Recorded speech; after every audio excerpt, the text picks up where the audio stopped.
Hey Gigabyte fans, welcome back to Gigabyte's Motherboards and Bricks channel. My name is Leon Chen and today we're going to be doing another unboxing and overview for you. And with me I have the Z170X Ultra Gaming motherboard. Now let's jump right into it and then we'll do as we usually do and we'll take all the accessories out with the board and then we'll dive into the details about the features that the board has. So directly on the box you can see that it has that Z170 Intel chipset logo, which means this is using the Z170, it's on the Z170 platform. It does support the Intel 6th generation core processor and it has an LGA1151 socket. This board does support DDR4 to 3866 MHz for XMP profiles, but of course you'd want to check the AVL or QVL list on the Gigabyte support site to ensure that the memory modules that you've purchased from the retailer is compatible with this motherboard.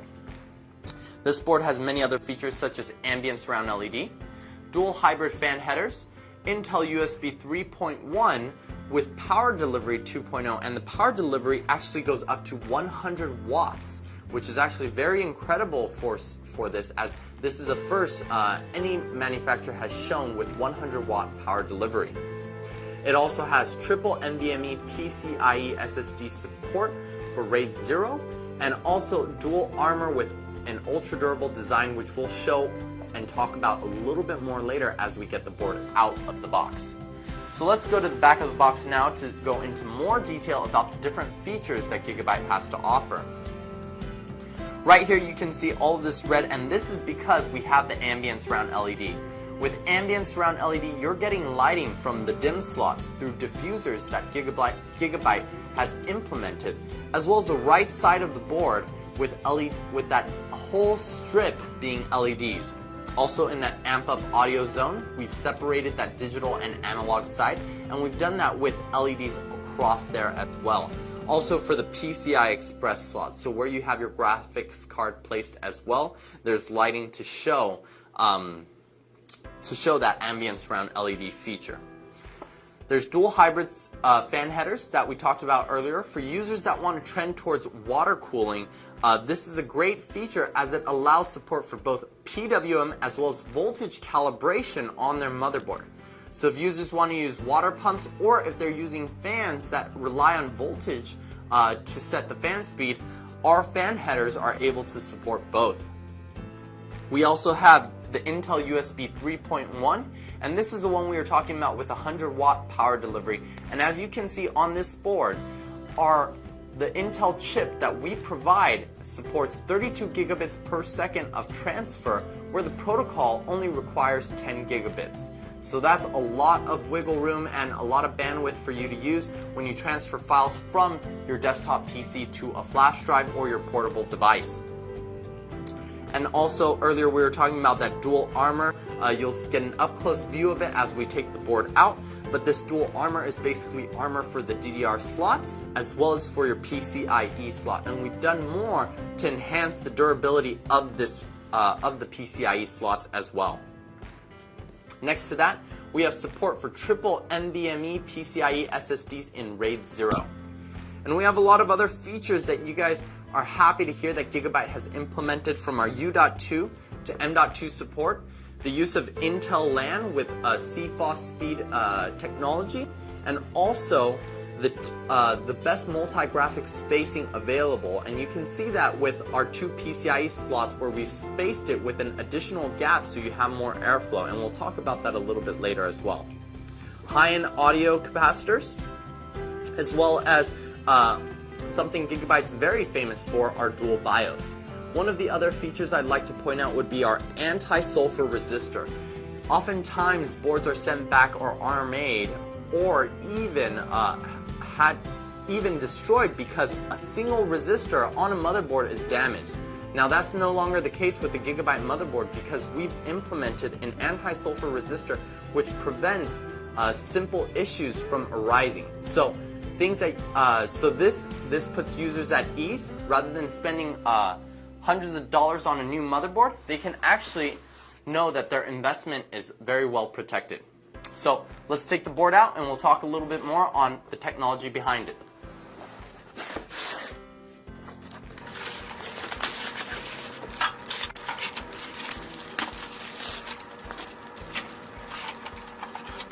Alright, so we have all the accessories for the Z170X Ultra Gaming out. We have the board sitting right here looking gorgeous.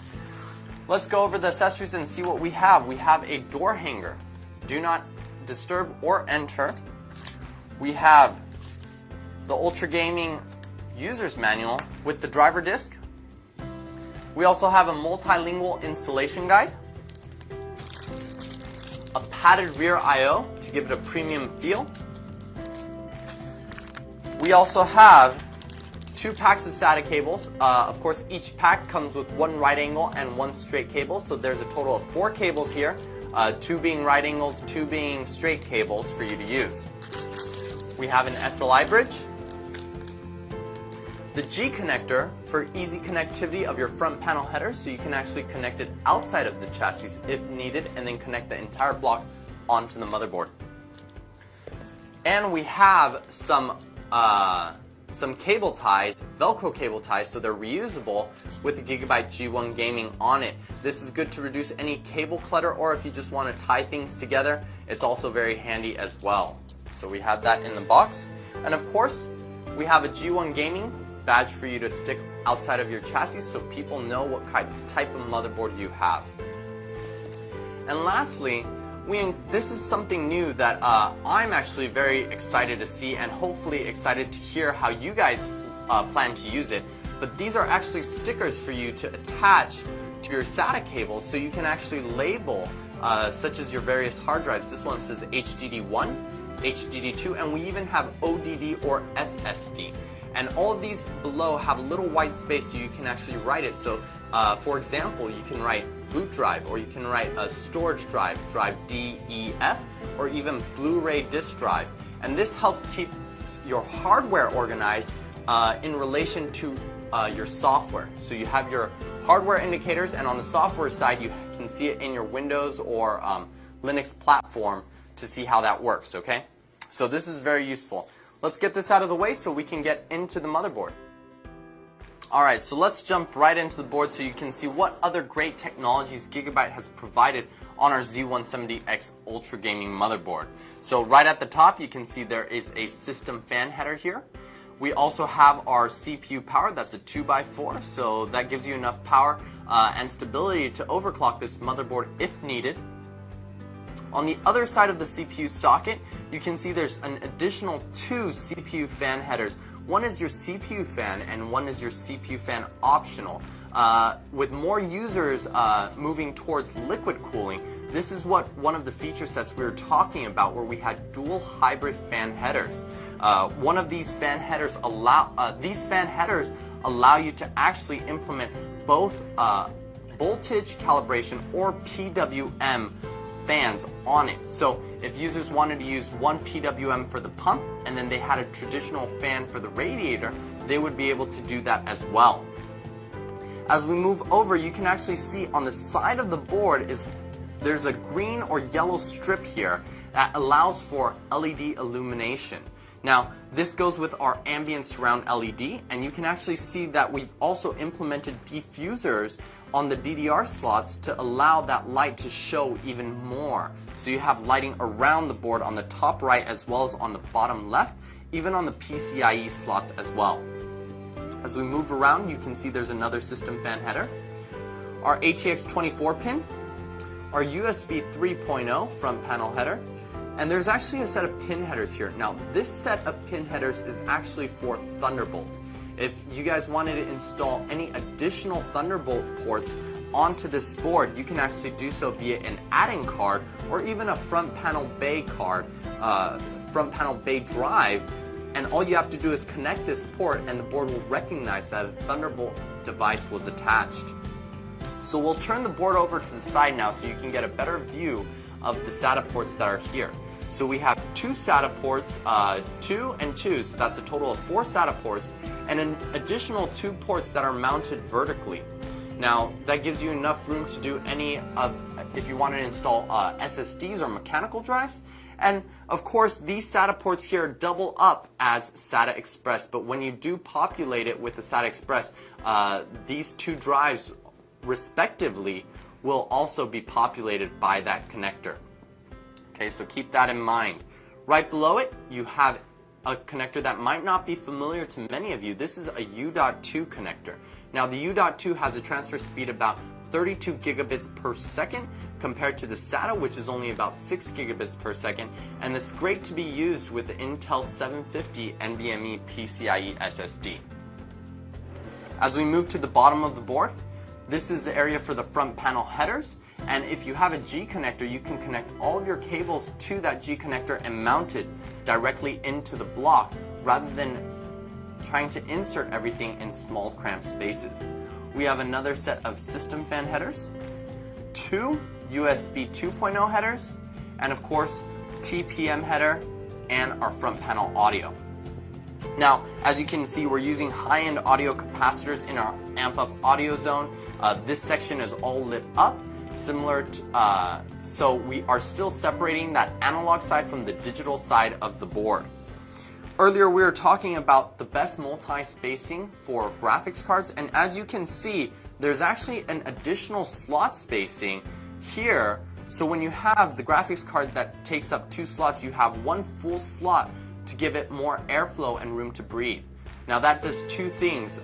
It prevents any thermal throttling, and it also helps prolong the life of your components because the heat within the system is now able to freely move away from the graphics cards. So that's one of the benefits with that. As you move up, you can also see we have that M.2 as well.